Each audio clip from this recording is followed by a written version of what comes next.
There's no shortage of people saying how impressed they are with these GoPros. And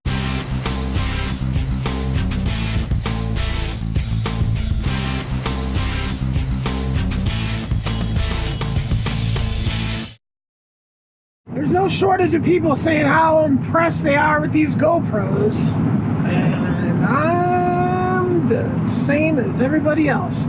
I got one mounted up here, shooting forward, and the whole camera's just doing this because the mount is just whatever. It's just, you know, it's just same thing as the tripod. Well, I think this thing's got a little more flop around in it.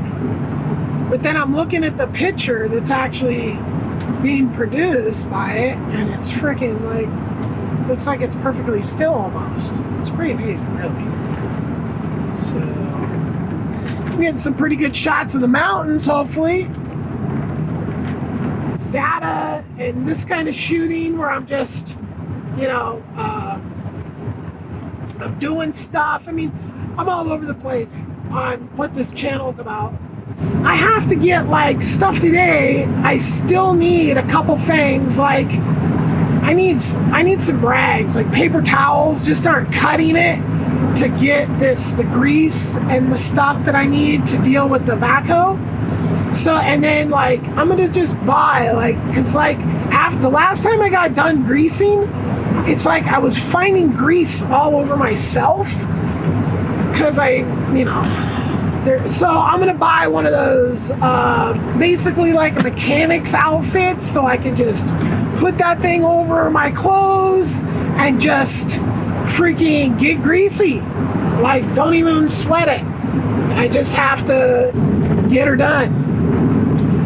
And then I've got some more tools that basically like a set of just box wrenches. I literally don't have those. I have crescent wrenches and I have a little socket set, all orientated to mainly construction style stuff. Don't really have mechanics tools. That horse's back disturbs me. I didn't even know that could be. The back of the horse goes like this. And then they just put it right there, so I have to drive by and see that and be like, oh, poor horse. Ugh. Anyway, but they like puts too much weight on its back or something? I have no idea. So anyway, and then, yeah, so get some SD cards. I think I actually want another one of these mounts too. This mount is just freaking awesome. This GoPro clamp mount. I mean, I was just all over the place yesterday. Just clamping on this, clamping on that, clamping on this. Well, I have two GoPros and, you know, having them boom, boom, you know. I bought a lot of those sticky mount things and those are cool. But that's like commitment. It's like, I'm gonna keep putting the GoPro right back in the same spot over and over and over again. And like, even like with my truck, like I wanted to do that, but then I put this little mount, although up on the dash on a sticky mount would probably hold that camera more steady and that would be better. But how long am I gonna have this truck? GoPro mount. I probably put it over there. I probably want to put it where I can freaking reach it. And then all this electronics within my reach. There's a new law in Oregon that you can't have your electronics in your hand, right? I think they can even stretch that to vape things because it's an electronic mobile device. I mean, you know how cops are. Having things within reach, you know, the freaking app. It's just a nightmare. Like, if I had one GoPro, it would be okay, but like, I just hate that joining the devices.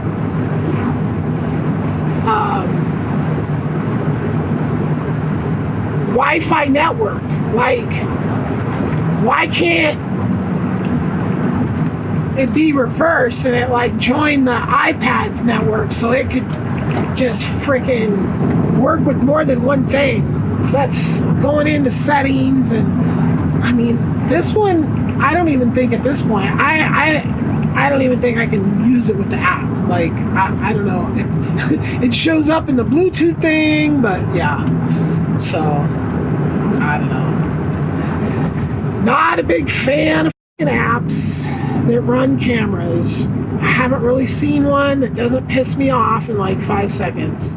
The one that runs the drone, that one's pretty decent, but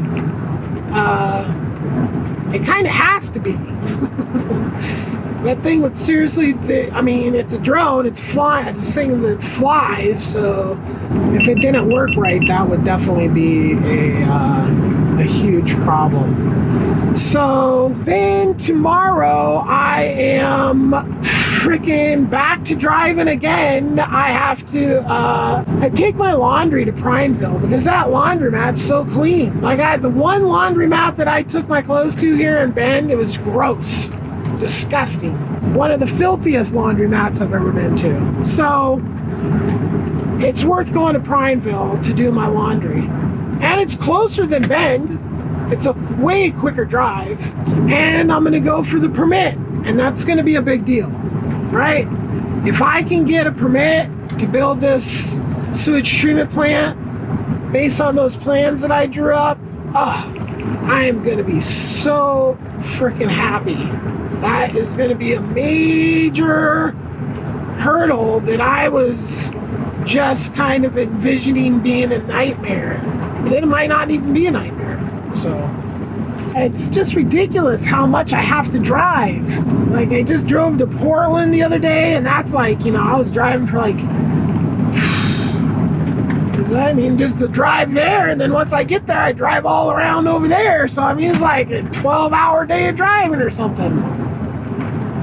Then I have to drive to Bend, and that'll be, you know, another, you know, I go here, get out, walk around, go here, get out, you know, by the time, so much driving. It's just getting to be, well, it's just, that's the way it is when you live out in this area until I've got what I'm building done. And once I got what I'm building done, like the concept is like, I don't really ever have to leave.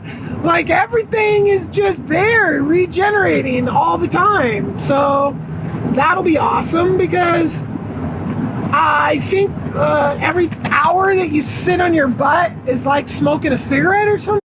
And my back just hates it. Sciatic nerve, nightmare. So yeah, I'm not really a big fan of huge drives. And then when I'm, you know, in the trailer, I'm sitting down. There's no real, I try to stand sometimes, but it's just so tiny, you know. At the house I just sold, I had standing desks. That makes all the difference in the world when I could just stand and work, get stuff done. So, all right. Thanks for stopping by. This has been a vlog post from, I don't know, it's like late November, the Monday after the holiday in November 2018.